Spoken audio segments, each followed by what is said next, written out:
This episode of Unqualified Opinions is brought to you by Hirechain. Your next hire could come from anywhere: a recruiter, a job board, a referral network, or a conference. Hirechain manages hundreds of candidate sources for you, so you only see relevant applications and can focus on picking the best person for your team. On average, our customers fill open roles faster and 30% cheaper than with traditional recruiters. Leading companies like The Graph and Messari already use Hirechain. So get your time back. Talk to Hirechain today and hire the best, fast. Visit hirechain.io/Messari for prioritized onboarding. This podcast is meant for informational purposes only and is not meant to serve as investment advice. Hosts and guests may hold cryptocurrencies discussed in this episode. Opinions expressed may not reflect the opinions of Messari. Every industry finds itself subject to hype cycles and topics of the moment. AI as a topic went from 0 to 100 just extremely quickly. So there's this crypto buzzword going around recently, DePIN. Right now, AI and DePIN are the it girls of crypto.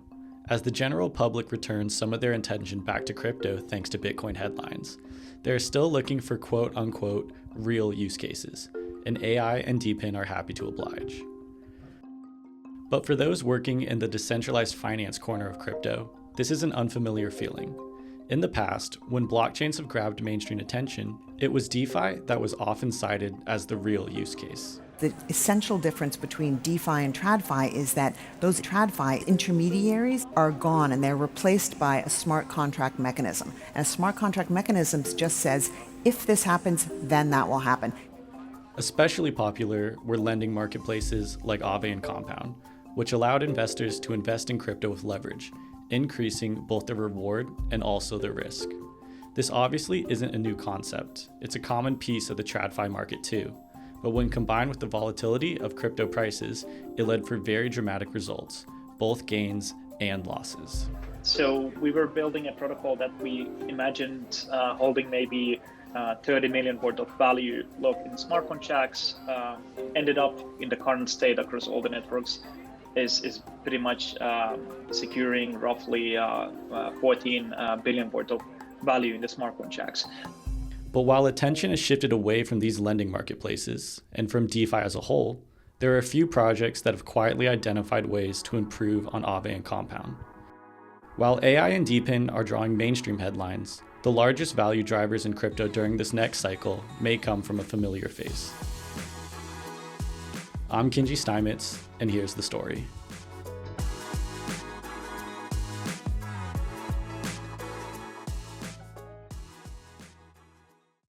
Messari's annual conference Mainnet returns this fall, September 30th through October 2nd.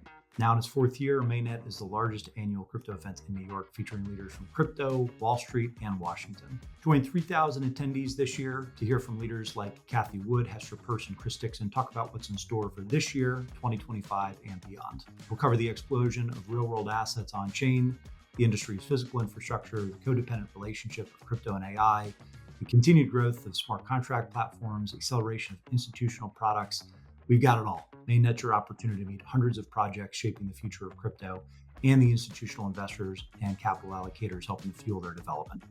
You can enjoy a 20% discount using discount code MessariPod when registering at mainnet.events. Interested in a prominent presence at this year's Mainnet? Snag a meeting room or a booth and contact events at Messari.io to explore all Mainnet has to offer.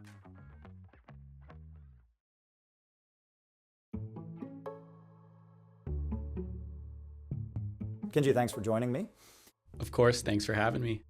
You cover DeFi at Messari, and you've seen a lot recently. Yes, a lot. Like you said in your intro, when people first begin to understand crypto, they look for real use cases.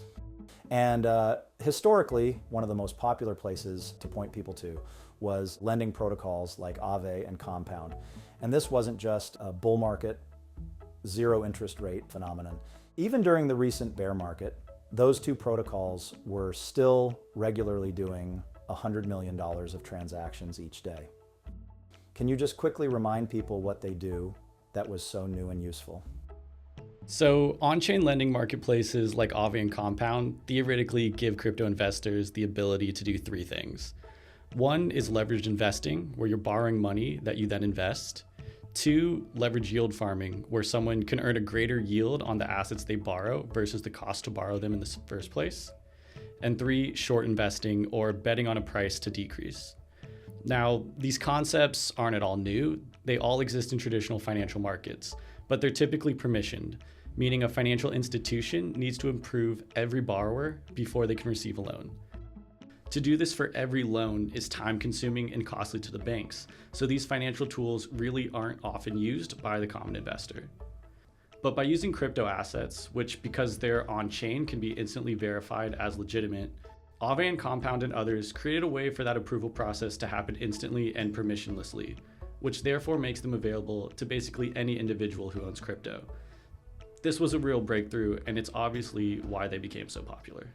That makes sense. They're making these old, established products accessible to a lot more people and uses. If you look at a lot of the yield products that were in crypto at the time, and still, really the most popular ones, it's all this over-collateralized lending protocols, things like Compound and Aave, right? And they've seen a bunch of success, but they serve actually a fairly narrow use case. But you mentioned that they had some limitations. What are they? So the first area for improvement gets at the most popular value prop of these protocols in the first place, which is increased purchasing power. Aave and Compound allow loan-to-value ratios of 70 to 80%, meaning if you put $100 of a collateral in, you can borrow an additional $70 to $80. This is considered fairly low and over-collateralized, especially compared to TradFi lending. If you went to Bank of America or Chase, you could theoretically borrow an amount significantly larger than your collateral base. This makes on-chain lending capital inefficient compared to traditional markets. The second area of improvement is asset diversity. If you want to borrow an asset from Aave or Compound, you really don't have that many choices.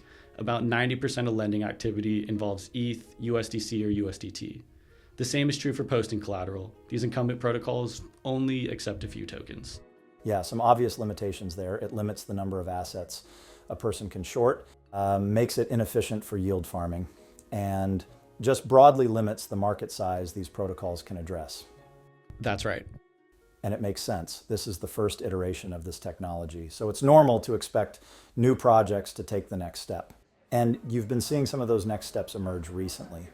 Crypto, as it is today, is really, really good at over-collateralized loans, and that's because of the nature of an anonymous, like, Ethereum address, right? Like, an Ethereum address doesn't know your identity, doesn't know who you are. Therefore, if you want a loan, like, how do you ensure to the protocol that you're going to repay that loan? You ensure that you're going to repay that loan by over-collateralization. Which is what you guys are kind of saying is like, well, that's kind of like antithetical to the whole concept of like a loan, because most people that need loans don't already have the money. That's kind of the whole point. So then we get into the topic of under-collateralized loans. Yeah, so on the first problem of loan-to-value ratios, there are a number of new projects that are working to offer loan-to-value ratios of 10x the collateral, or up to $1,000 on the original $100 versus that $70 to $80 we mentioned earlier, which is much more in line with TradFi offerings. According to historical data collected by Messari, users on the protocol Gearbox have seen returns up to 7 times more than comparable strategies on Aave. Now, the trade-off is, in order to do this, these projects, referred to as under-collateralized lenders, have to keep control of both the collateral amount and the borrowed amount, unlike on incumbent protocols. But generally, this is a trade-off that a growing number of users are willing to make. That makes sense. The vast majority of TradFi loans in the US are under-collateralized. Mortgages, car loans. Right, so that's something crypto definitely had to eventually solve. Right. Okay, so on the second problem? On the second problem of limited asset variety, new projects have recently emerged using a different approach to organize their assets and therefore their risk. Incumbent projects typically held all deposited assets in the same pool, regardless of whether it was ETH, USDC, or any other asset, meaning every depositor holds the same risk regardless of what collateral asset they're supplying, and it proved difficult to add new types.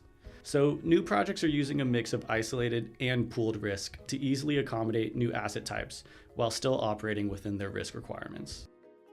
Obviously, Aave and Compound are aware of these limitations. So what are they doing to react, and is there anything they really can't address? Yeah, of course they know.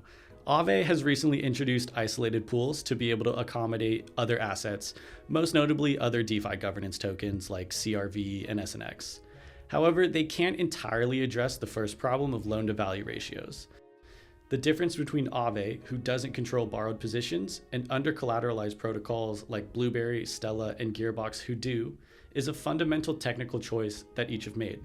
Incumbents could, in theory, raise LTVs, which in turn raises the risk of taking on bad debt, but they won't be able to offer under-collateralized lending unless they maintain control of borrowed positions, which would involve creating a separate protocol entirely. Okay, so it's not that they can't do it, it's that they need to basically start from scratch, just like any other challenger. So taking a step back, how should I think about how these new under-collateralized offerings fit into the broader DeFi environment? So using historical data, our models show that under-collateralized protocols could potentially offer APYs reliably over 20%. And there just aren't that many other yield opportunities on Ethereum to earn returns that high. These new under-collateralized protocols definitely need to prove that they can remain stable as they get larger. The value of all industrial and commercial loans in the US was over $2 trillion at the end of 2023, so we've got a ways to go. But if they do, they could give people a product that looks a lot like something they're already familiar with, but with the added benefits of things inherent to public blockchains. Lower transaction fees, faster settlement times, fewer middlemen, anonymity, and broader accessibility. If you're a fund or an asset manager or just an individual saving for retirement, these protocols could eventually be a critical piece of an investment strategy. And the next time you buy a car, your loan may be facilitated by one of these protocols. Kinji, thanks.